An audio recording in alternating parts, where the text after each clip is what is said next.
Shalom, shalom, shalom, haleluya, puji Tuhan. Satu hari lagi Tuhan memberikan untuk kita hari ini, Kamis 15 Desember tahun 2022. Tuhan pasti akan menolong, bahkan akan memberkati kita, sama seperti Dia telah menolong dan memberkati kita di sepanjang malam yang telah kita lewati. Amin. Baiklah, kita akan kembali melanjutkan pembacaan Alkitab satu hari satu pasal dari pembacaan 3 hari bersama Zefanya. Dan puji Tuhan, hari ini kita akan mengakhiri pembacaan kitab Zefanya, persisnya Zefanya pasal yang ketiga ayat pertama sampai dengan ayat yang ke-20. Terima kasih atas kesetiaan dan semangat sidang jemaat Tuhan untuk terus mau belajar dan mengerti kehendak Tuhan lewat pembacaan Alkitab satu hari satu pasal. Kiranya saudara semakin bertumbuh dan berakar kuat di dalam Tuhan. Amin. Baiklah, judul renungan hari ini dari pasal terakhir kitab Zefanya adalah Kegelapan yang berakhir dengan terang ilahi. Sebagai pengantar renungan ini, saya akan coba bacakan untuk kita ayatnya yang ke-20. Pada waktu itu, aku akan membawa kamu pulang, yakni pada waktu aku mengumpulkan kamu, sebab aku mau membuat kamu menjadi kenamaan dan kepujian di antara segala bangsa di bumi, dengan memulihkan keadaanmu di depan mata mereka, firman Tuhan. Sungguh, tidak ada kalimat yang dapat menggambarkan apa yang akan terjadi atas umat Tuhan. Sebab dalam murka dan amarahnya yang menyala-nyala, ada kasih Allah yang maha besar.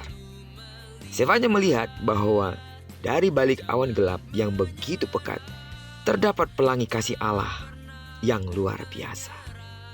Dalam pasal terakhir ini, Tuhan berjanji akan memulihkan keadaan bangsa-bangsa, sehingga mereka akan memanggil nama Tuhan. Mereka akan diberikan hati yang baru, hati yang bersih dan hati yang suci, supaya mereka memuliakan namanya.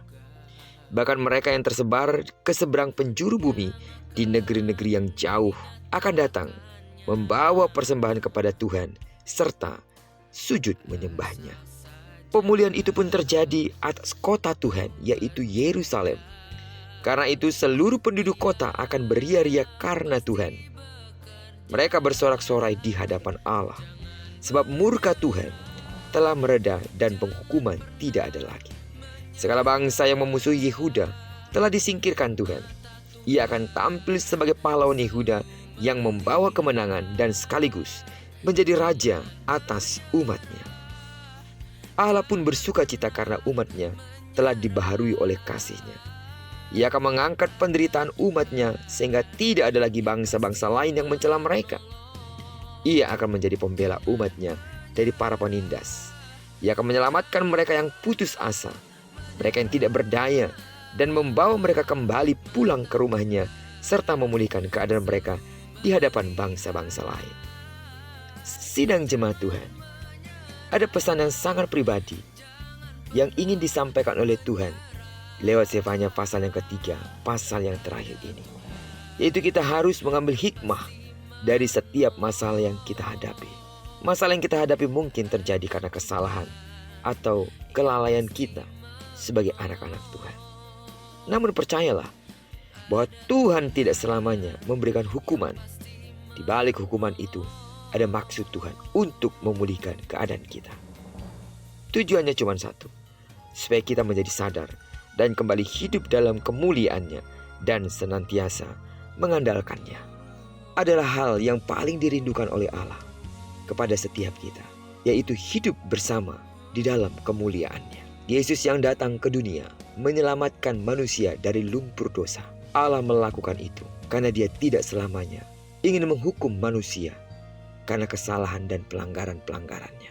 Kegelapan akan sirna, digantikan dengan terang ilahi, terang kasih-Nya yang menyelamatkan umat yang percaya kepadanya. Diberkatilah kita semua. Kiranya perenungan dalam penutup kitab Zefanya ini sungguh-sungguh menyemangati kita untuk terus menyerahkan diri serta bersyukur atas kasih karunia Allah yang telah menyelamatkan hidup kita. Sebab jika tidak dengan kasih karunia-Nya, kita akan masuk pada hukuman kekal itu. Diberkatilah kita sepanjang hari ini, digenapi firman yang telah berjanji bahwa apa yang dikerjakan tangan kanan dan tangan kiri kita dibuat berhasil. Amin. Kemanapun kaki kanan dan kaki kiri kita melangkah, di sana pasti kemuliaan Tuhan akan dinyatakan. Tidak jemu-jemunya terus aku berdoa untuk seluruh sidang jemaat Tuhan. Kasih karunia Allah melimpah di dalam dirimu. Bagi sidang jemaat Tuhan yang sakit, Saudara yang masih dalam pemulihan, dalam nama Yesus, sembuhlah secara total sesuai dengan takaran imanmu.